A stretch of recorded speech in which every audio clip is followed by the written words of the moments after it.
Assalamualaikum warahmatullahi wabarakatuh. Perkenalkan, saya Benediktus Yuda Brilianto dengan NIM 235210036 dari kelas manajemen 3A.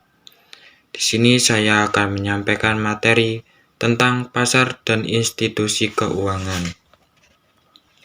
Dalam bab ini, kita akan menguraikan pasar, tempat diperolehnya modal efek diperdagangkan, dan harga saham ditentukan sebagai institusi yang beroperasi dalam pasar tersebut. Tujuan umum manajer keuangan adalah memaksimalkan nilai pemegang saham, maka kita akan melihat secara lebih dekat bagaimana bursa saham beroperasi dan membahas konsep efisiensi pasar. Pasar keuangan adalah tempat atau mekanisme di mana individu, perusahaan, dan pemerintah dapat melakukan transaksi keuangan seperti membeli atau menjual aset, mendapatkan pembiayaan, atau mengelola risiko. Jenis-jenis pasar. Yang pertama ada pasar aset fisik versus pasar aset keuangan.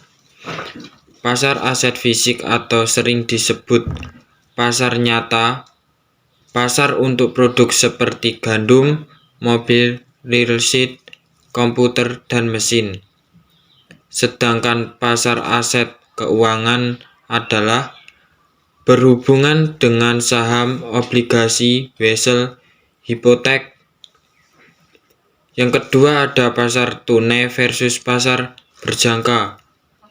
Pasar tunai adalah pasar di mana aset diperjualbelikan untuk pengiriman pada saat itu.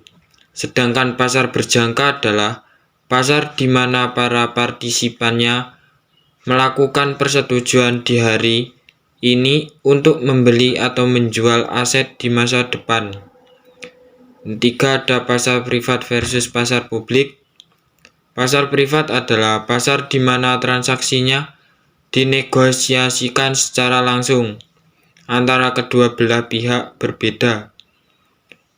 Sedangkan pasar publik adalah di mana kontrak distandarisasi diperdagangkan melalui pertukaran yang terorganisasi.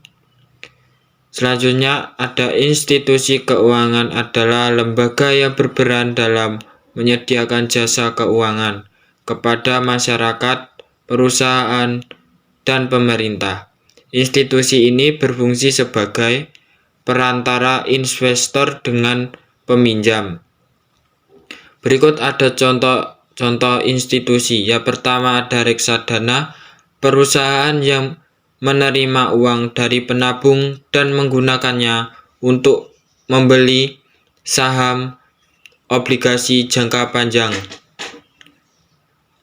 Yang kedua ada investasi perbankan, yang ketiga ada perbankan komersial, yang keempat ada perusahaan jasa keuangan.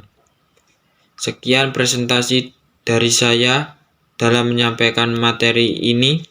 Apabila ada kekurangan dalam penyampaian materinya, mohon dimaafkan. Terima kasih.